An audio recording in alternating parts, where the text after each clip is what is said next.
গণপ্রজাতন্ত্রী বাংলাদেশ সরকার সিভিল সার্জনের কার্যালয় জয়পুরহাট জেলায় একটি নতুন নিয়োগ বিজ্ঞপ্তি প্রকাশিত হয়েছে ১/৭/২০২৫ তারিখে।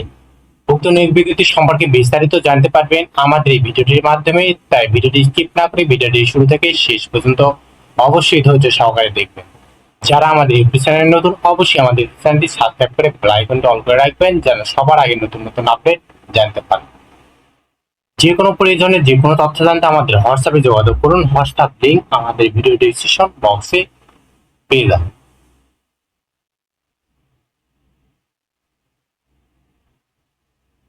সিভিল সার্জন কার্যালয় জয়পুরহাট জেলায় যে নিয়োগ বিজ্ঞপ্তি প্রকাশিত হয়েছে, এই নিয়োগ বিজ্ঞপ্তির লক্ষ্যে জয়পুরহাট জেলার স্থায়ী বাসিন্দাদের নিকট হতে অনলাইনে দরখাস্ত আহ্বান করা হচ্ছে।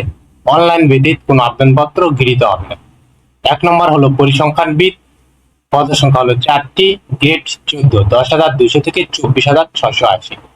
কোন শিক্ষিত বিশ্ববিদ্যালয় হতে পরিসংখ্যান অর্থনীতি বিষয়ে স্নাতক সমমানের ডিগ্রি, কম্পিউটার চালানোর দক্ষতা থাকতে হবে। 2 নম্বর হলো 60 মুদ্রাক্ষরিক কাম কম্পিউটার অপারেটর, গ্রেড 14, পদ সংখ্যা হলো 1টি, স্টোর কিপার, পদ সংখ্যা 5টি, গ্রেড 16। কোন শিক্ষিত বিশ্ববিদ্যালয় বোর্ড হতে উচ্চ মাধ্যমিক সার্টিফিকেট পাস হতে হবে। 4 নম্বর হলো কোল্ড চেইন টেকনিশিয়ান, পদ সংখ্যা 1টি, গ্রেড 15, অফিস সহকারী কাম কম্পিউটার মুদ্রাক্ষরিক, পদ সংখ্যা 2টি, গ্রেড 16। স্বাস্থ্য সহকারী, পদ সংখ্যা 58টি, গ্রেড 16, 9,300 থেকে 22,490। এইচএসসি পাস হতে হবে। ড্রাইভার, পদ সংখ্যা 2টি, গ্রেড 16, 9,300 থেকে 22,490। কোন শিক্ষিত বোর্ড হতে জুনিয়র স্কুল সার্টিফিকেট বা সমমানের পরীক্ষায় উত্তীর্ণ হতে হবে। ল্যাব অ্যাটেন্ডেন্ট, পদ সংখ্যা 2টি, গ্রেড 19, 8,500 থেকে 20,570।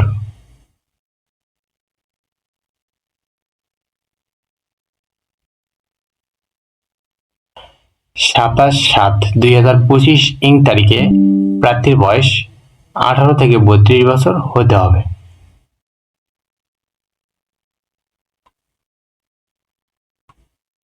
উক্ত নিয়োগ বিজ্ঞপ্তির আবেদনটি শুরু হবে 7/7/2025 তারিখ সকাল 10 ঘটিকা থেকে 27/7/2025 তারিখ বিকেল 5 ঘটিকা পর্যন্ত।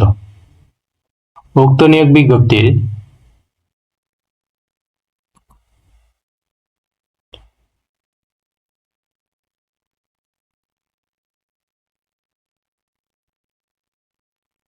তেরো থেকে 16 নং পদের জন্য 112 টাকা, গ্রেড 13 থেকে গ্রেড 16 নং পদের গ্রেড পর্যন্ত 112 টাকা এবং 17 থেকে 20তম গ্রেড পদের জন্য 56 টাকা পরিশোধ করতে হবে।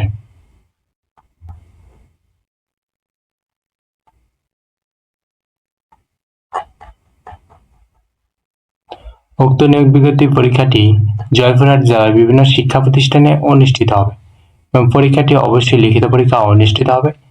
যারা আবেদন করবেন অবশ্যই আপনারা লিখিত পরীক্ষার জন্য প্রস্তুতি নেবেন।